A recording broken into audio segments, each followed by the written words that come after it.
9h10. Bom, eu recebo aqui no estúdio Denis Cabral, da Mirante AM, o vereador e presidente da Câmara de São Luís, eleito, que assume já no próximo ano, Paulo Vitor, para conversar com a gente. Vereador Paulo Vitor, muito Jorge, bom dia, tudo bem? obrigado Bom pela dia. gentileza. Bom dia, Jorge, bom dia ao programa Ponto Final, toda São Luís que vos acompanha. Queria que a gente falasse um pouquinho, só se está falando de transição federal, mas também tem uma transição aqui, se bem que é bem mais pacífica, bem mais leve. Mas como é que está acontecendo a transição aqui, já que o Osmar Filho está deixando e você assumindo a presidência da casa?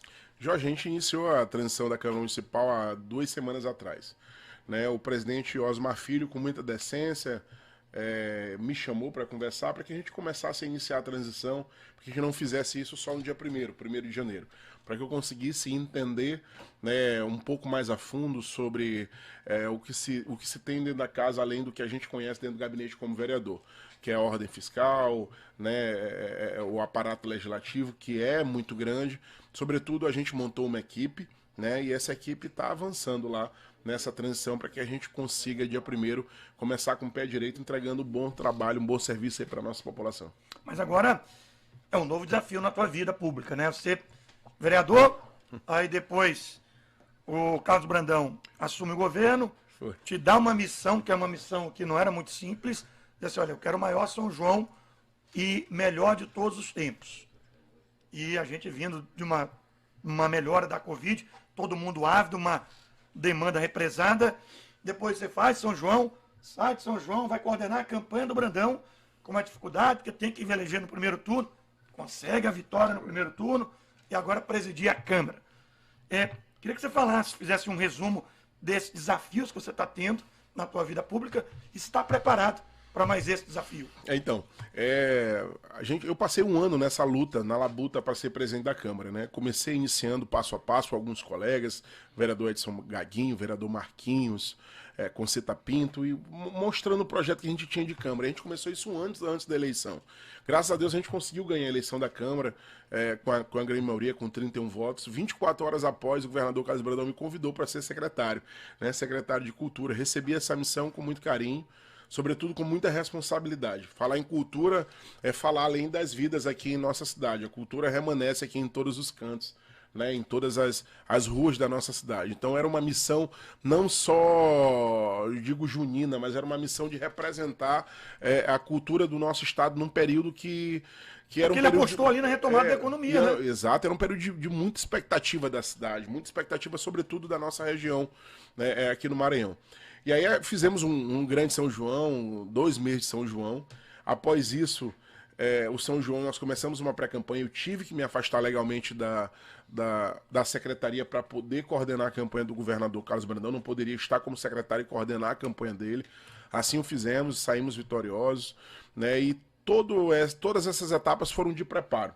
Sobretudo de preparo com a coisa pública. Saber que além das fronteiras pessoais, a gente tem que ter uma responsabilidade ativa com a coisa pública, né? Saber entregar para a população com o coração e com muita responsabilidade social e financeira, para que a gente tenha um respaldo de chegar na Câmara Municipal como a gente está chegando, com uma cabeça transformada, com mais experiência, com mais empatia pelo povo, sobretudo responsabilidade com a coisa pública, que é muito importante. Eu acredito que essa etapa, né, que eu passei, que o governador Carlos Brandão confiou a mim, foi uma etapa, sobretudo, de crescimento. Eu cresci muito nesse eixo, né? Eu cresci muito politicamente e internamente como pessoa, para poder desbravar voos maiores. Hoje a responsabilidade da Câmara é poder prestar um serviço melhor para a nossa população, para os servidores da Câmara, e eu entro com essa cabeça, né? Tentando, sobretudo, mostrar o serviço da Câmara para a cidade. Vamos lá, Rodrigo. Bom, vereador Paulo Vitor, bom dia, obrigado pela sua presença aqui no Ponto Final. Falando sobre Câmara, né? Você está acompanhando, senhor vereador, é claro, a situação atual, relação entre a Câmara, os vereadores e também o prefeito Eduardo Brade. E aí, no próximo ano, o senhor vai assumir aí a mesa, a presidência da Câmara. Como é que está a conversa com o prefeito? Como é que está o alinhamento e o diálogo da Câmara com a Prefeitura? Primeiro ponto, é o que eu sempre digo em todas as entrevistas. Eu nunca, e não vou ser e nunca serei oposição à cidade. Jorge, nunca serei oposição à cidade. Ser oposição a governo, ser oposição a prefeito, ser oposição não quer dizer que, que seja oposição à cidade. Eu nunca tive um diálogo com o prefeito Eduardo Brade. Nunca me convidou para conversar, né? Mas ainda assim trato com muito respeito. Hoje, o prefeito Eduardo Brade, na Câmara Municipal, ele passa por alguns problemas de comunicação. Sabe, comunicação é a alma, é o pulmão do corpo. É o que faz respirar um relacionamento, que tem essência. E ainda falta muita comunicação do legislativo com o executivo. Os poderes são independentes, porém harmônicos, têm que ser harmônicos para que a cidade toque, né? Para que a cidade toque. Hoje, a Câmara Municipal passa por uma etapa um pouco árdua ali com a Prefeitura Municipal de São Luís. Ontem, derrubaram alguns vetos, né? 17, né? Foram 17 vetos, eu acho que é algo inédito, eu acho que nunca tinha acontecido. Dentro desses vetos, alguns projetos de lei de alguns vereadores que envolviam, né, a proteção ao câncer, né, sabe? Então, assim, então, um ponto um pouco problemático de se discutir. A gente tem um comparativo entre a outra gestão, que é do ex-prefeito Edivaldo Holanda Júnior, que não tinha um ataque frenético contra projetos de leis originados da Câmara Municipal de São Luís. Isso não é dado como resposta para o prefeito. Eu acredito que é uma valorização exclusivamente também do legislativo, essa derrubada dos prefeitos. Eu acredito também que eles aproveitaram e fizeram uma convocação de 5 secretários aí para quinta-feira, para discutir a saúde pública da cidade. Sobretudo, eu estou de licença, né? Eu estou de licença ainda da Câmara Municipal de São Luís, né? Quem está no meu lugar é o vereador Marcelo Poeta, mas a gente acompanha essa questão política. Como a gente está em transição, eu estou pela manhã lá na Câmara e a gente está acompanhando toda essa movimentação entre Câmara e Prefeitura. Então, já dá para dizer, e o dia a dia tem mostrado isso, há um certo desgaste nesse momento já da relação nesse momento da Prefeitura com o Legislativo, independente do Paulo Vitor, que vai assumir ainda. Independente do meu posicionamento, o que eu digo para os colegas. Eu conversei com todos os colegas. Eu falei, eu tenho o meu posicionamento, mas não posso transferir esse sentimento para vocês. É o que eu digo, eu tenho o meu posicionamento, eu sou oposição ao prefeito Eduardo Brade. Só que eu não sou oposição à cidade e você tem a liberdade ativa de representar o seu mandato e a sua comunidade. Eu, como presidente, nunca vou colocar um vereador contra a prefeitura, sobretudo contra a cidade, contra os interesses do povo. Agora, a relação respeitosa, Jorge, ela tem que existir. Sabe, ela tem que existir, a comunicação ela tem que existir, ninguém governa só, ninguém vai chegar a lugar nenhum sozinho. Então, assim... Falta articulação política? Na verdade, falta comunicação. A comunicação, ela está antes da articulação. A comunicação e a empatia, ela está antes da comunicação.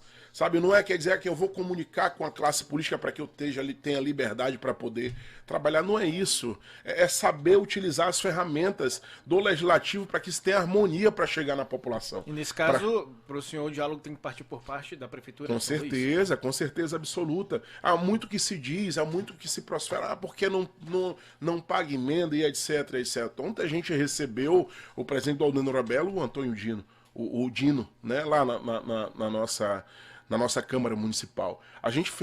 Os vereadores fizeram essa convocação justamente também por conta disso.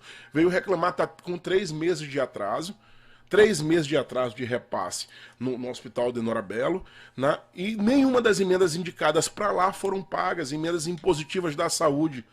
Então, assim, ele foi pedir socorro para quem? Para a ponta. A ponta quem são os vereadores, é a Câmara Municipal de São Luís. É o eixo de comunicação, é a caixa de ressonância que faz soar para toda a cidade. Então não é um posicionamento específico do vereador Paulo Vitor. Não, é a questão da comunicação mesmo, Jorge. É a questão da comunicação que essa relação já está desgastada agora, né? Não é por conta que você tem um presidente opositor. Não, que o presidente é o presidente é o Osmar Filho atual. É por conta da relação que vem com um certo desgaste. E esse certo desgaste para na ponta. Então vejamos, ontem o Dino, vale a pena ressaltar isso aqui, do Aldenor Belo, foi pedir socorro. Não é sendo oposição, mas olha, ele brigou muito lá atrás por conta do mamógrafo. Por conta de uma emenda paga por conta do mamógrafo, o governo do estado foi e pagou o mamógrafo para o Aldenor Belo e hoje não paga o repasse do Aldenor Belo que tem 3 meses. Isso esse tom, eu estou adiantando o que vai acontecer quinta-feira, na audiência pública que foi convocada na Câmara Municipal de São Luís. Eu estou previamente adiantando o que vai ser relatado para a cidade. Então, sobretudo, é preciso parceria para que a Prefeitura de São Luís possa avançar, Jorge. A Prefeitura de São Luís não comunica com o governo do Estado. O governador Carlos Brandão sempre esteve de porta aberta. Não é porque é o meu líder político, mas sempre esteve de porta aberta, independente de classe, de lado político. Não, eu preciso aqui, eu já falei algumas vezes, a postura do Brandão é totalmente diferente da postura, por exemplo, do próprio Flávio Dino. E aí são posturas que a gente tem que respeitar. O outro dia, o Brandão recebeu acho que foi o Simpressema, que estava apoiando, Fetaema, que estava apoiando o Everton. Uma semana depois do resultado da eleição, estava a Fetaema no Palácio dos Leões. Depois pediu para que a gente recebesse na Câmara. Eu acho legal, pô. Tem que ser. Acabou a eleição. Né? O palanque é desarmado. E hoje o atual presidente da Câmara do PDT, o líder também do PDT, que fizeram base com o prefeito Eduardo Braide. Isso. Agora, Paulo Vitor, recentemente você esteve aqui no Panorama, você colocou uma pulguinha aí na orelha de muita gente. Você disse assim, eu não pretendo mais disputar a reeleição. Certo. O que significa dizer isso? Então, é saber respeitar a etapa da vida, né? Saber respeitar o momento que a gente vive. Sobretudo, essa ascensão política eu dou principalmente pela mão de Deus. Deus me colocou nessa missão. Eu fui suplente vereador, tive 404 votos numa eleição. Minha primeira eleição em São Luís. Depois fiquei suplente de novo, passei todo o mandato como suplente de vereador, mas no mandato. Né? Por quê? Porque tive um exercício positivo ali dentro do parlamento para me destacar. Era como se fosse um líder de governo do prefeito Edivaldo Holanda Júnior. E aí foi o vereador mais bem votado da minha coligação, do meu partido. Né? E de lá para cá a gente vem acarretando vitórias, sobretudo muito pé no chão. E o momento, eu aos 36 anos de idade, eu vejo o momento passar.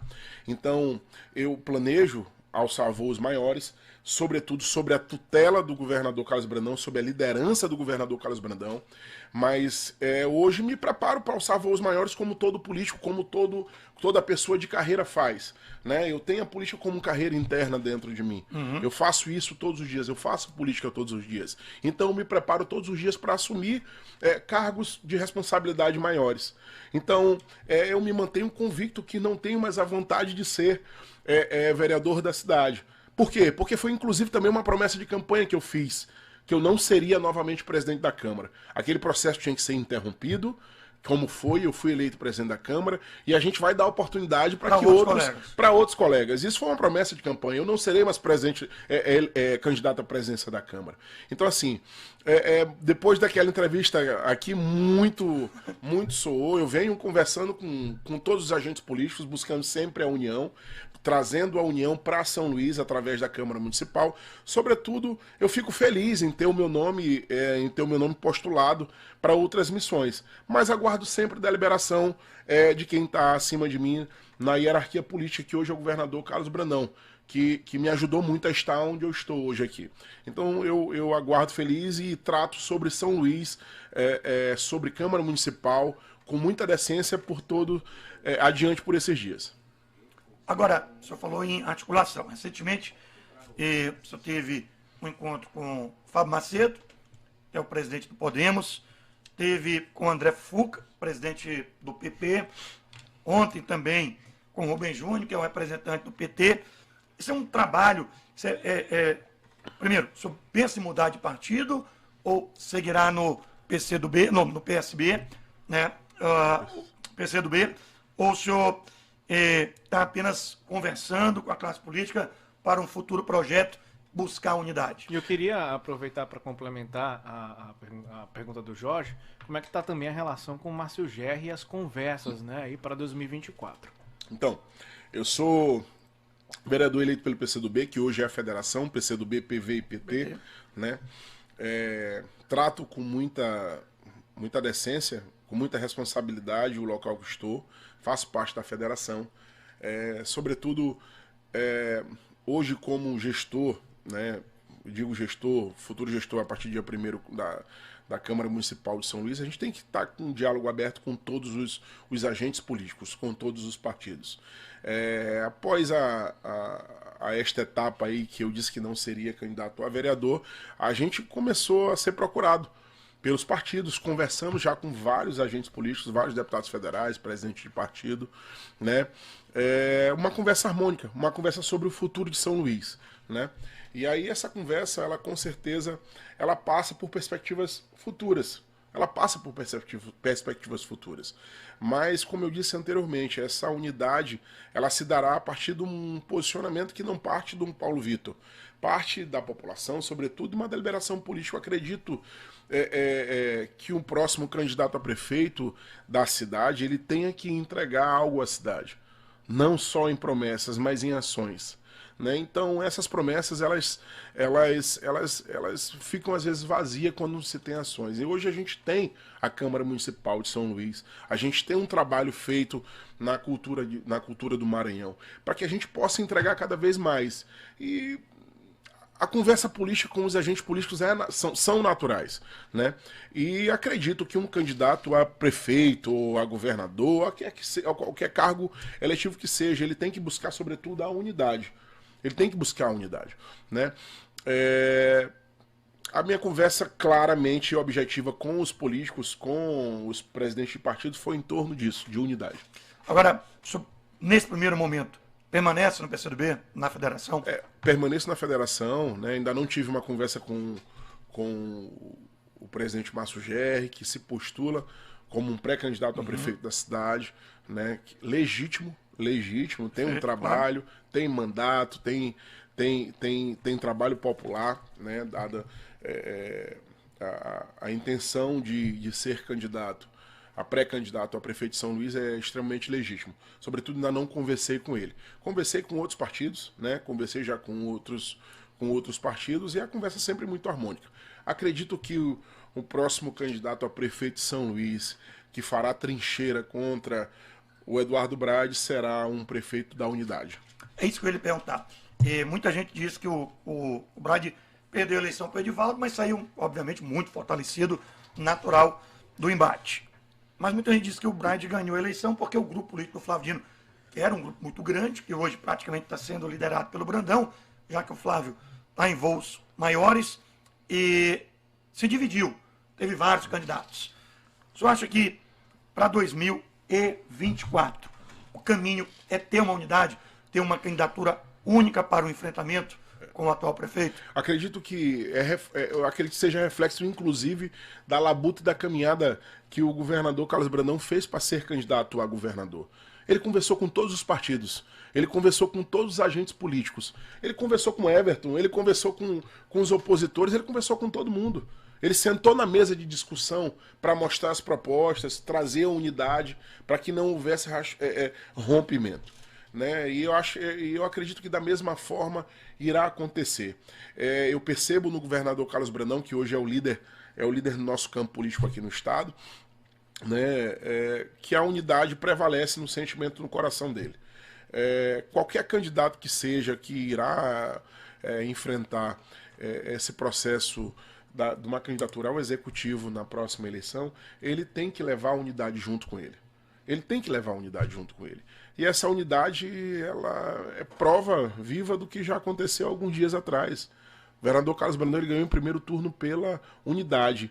Teve um racha do grupo político, teve, mas ainda assim com decência e com união, ele foi conversando com outro e conseguiu chegar numa unidade. E eu acredito que ele implemente esse mesmo ritual para que as coisas aconteçam com grande entusiasmo, sobretudo muita decência aí na próxima pleito eleitoral aqui para São Luís. Mas a gente teve isso ontem, né? Não entendi. A gente teve isso ontem. Lógico, na FAMEM. Porque de repente apareceu 3, 4 candidatos, aí teve articulação, vamos aqui, vamos. Não adianta a gente estar brigando, porra, e teve uma única chapa. Exatamente isso, Jorge. Sem pressa, com unidade, eu digo hoje claramente em público, em tom. Seja quem for o candidato que o governador Carlos Brandão indicar, assim eu estarei marchando para a Prefeitura de São Luís. Não tenha dúvida que eu digo hoje publicamente aqui para todos vocês. O candidato do grupo do governador Carlos Brandão será o meu candidato. Perfeito. Deputado vereador, será que estou adivinhando? Paulo Vitor, ontem também a gente teve um evento que eu até abri o programa hoje, comentando sobre isso, que para mim, usando as palavras do próprio Brandão, é um marco, que é a questão da gente enfrentar o problema da vulnerabilidade das praias. E que é uma coisa, eu trouxe até aqui recentemente especialista, e que, professor Leonardo, que muitas das vezes, para o político, para a autoridade, não é legal, cara. Tu vai inaugurar esgoto, tu vai, né, causar um transtorno, vai abrir toda a cidade, vai causar um transtorno na obra, depois fechar. Muitas dessas pessoas não vão nem saber o que aconteceu, tu não tem uma coisa bonita para te mostrar, não tem uma faixa para te descerrar, mas mesmo assim o Brandão faz algo que poucos se colocaram à disposição de fazer para melhorar a vulnerabilidade das praias. Como é que você viu essa iniciativa? Eu disse ontem, na reunião, a Câmara Municipal de São Luís esteve presente nessa OS, inclusive assinei a OS como testemunha, muita honra por ter participado desse momento. Eu sou praticante do kitesurf, eu sou praticante do esporte kitesurf. A gente percebe quando a coisa acontece, quando a gente sai da nossa bolha política, quando fura a nossa bolha. Eu estava a caminho do palácio, eu fui aqui abrir meu WhatsApp, eu estava num grupo de kitesurfistas, os kitesurfistas comentando sobre a assinatura da OS, dessa ordem de serviço sobre a vulnerabilidade da nossa ilha. Quem faz kitesurf olha, tem um olhar diferente da cidade, olha do lado do mar, olha do lado de lá. Então a gente sabe o que a gente encontra no mar, às vezes alguns dejetos, plástico, madeira e etc. Então, eu tive a oportunidade de dizer para o governador que quando a gente sai e fura essa bolha, até vejamos, a gente estava num grupo de kitesurfistas, ainda não tinha assinado a ordem de serviço, mas lá já estavam comentando. Só o anúncio. Só o anúncio, já estavam comentando que a coisa ia melhorar, que ia trazer mais turistas e etc, etc. Superando a questão de saúde pública, do meio ambiente, eu foco principalmente no turismo na nossa cidade. Nós temos 22 quilômetros de praias acessíveis, sem pedra, com acessibilidade para banho, diferentemente dos outros estados, que tem o mar um pouco mais azul, um pouco mais bonito, por conta que não tem influência direta dos mangues, né? Que é um mar mais vendável para o turismo. Sobretudo a nossa orla aqui, ela é muito extensa e muito bonita para a prática de esportes. Pois é, nós temos um recuo que eles não têm. Que eles não têm. Com recuo a gente joga futebol, joga vôlei, joga basquete, se quiser. E para a prática esportiva é divino. E a gente tem aqui em dados, no Ceará, em Fortaleza, vindo de Fortaleza até Barra Grande no Piauí, o que eleva ali o turismo é a prática do esporte, é o kitesurf. Sabe, é o kitesurf, é a prática de esporte náutico, sabe? Então, assim, o turismo ali, a gente tem a prova disso em Atins. Atins, sim. Hoje, o que move Atins, 80% do turismo de Atins é o turismo da vela, o turismo do esporte. Então, a gente traz a atenção, né, desse esporte náutico para a cidade através de uma assinatura de ordem de serviço, cuidando da saúde e do meio ambiente. Então, a gente consegue desfocar. Ter responsabilidade com a coisa pública, com a saúde, com o meio ambiente, mas trazer um cenário do turismo focado para cá. E ontem eu tive a oportunidade de dizer isso na reunião. Eu tive a oportunidade de dizer isso, que antes da gente estar assinando ali aquela OS, já tinham pessoas fora da nossa bolha política, sabendo que aquilo estava acontecendo e mandando essa mensagem para fora, que as nossas praias agora, elas serão, se Deus quiser, em algum tempo, todas aí ativas para banho, para a prática de esporte. Então isso é muito bom, a acessibilidade do governador Carlos Brandão, ele inclusive utilizou isso, que ele encontrou essa vontade ainda maior de avançar nesse tema nas ruas, caminhando na praia, ele encontrando a população e a população cobrando. Governador, vamos fazer isso aqui, essa língua negra aqui, e etc, etc. E é algo que ele falou que causou muito incômodo no coração dele. Por ele amar a nossa terra, amar a nossa cidade, saber que isso vai incentivar o turismo na nossa cidade. Porque como eu comentei aqui na abertura, Câmara de São Luís investe, aí vai Prefeitura investe, Governo do Estado investe, Assembleia, vai divulgar o Maranhão no Ceará, no São Paulo, até fora do Brasil, para trazer o turismo. O cara, quando vem, por exemplo, vem de São Paulo, que na capital não tem praia, ele quer banhar. O cara, olha, impróprio. O cara vem, mas não volta. Não volta. Então a gente quer que o cara volte, né? Então, é turismo, economia, saúde. Acho que é uma obra fantástica, né? Fantástica, e o efeito vai ser muito rápido. O efeito é muito rápido. Como o secretário Paulo Matos de Turismo, ele disse ontem, o turismo é uma indústria sem chaminé, né? Sem poluição. Verdade. Então é uma indústria realmente que... A prova foi no São João.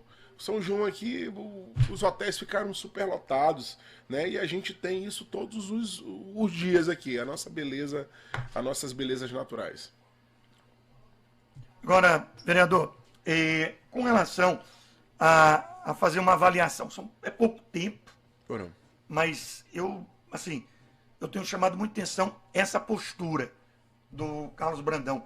É isso que mais tem destacado ele, essa postura efetivamente de um democrata, de conversar, de estar o tempo todo dialogando, mesmo ele não tem, a impressão que passa é que ele não tem inimigo, ele tem adversário.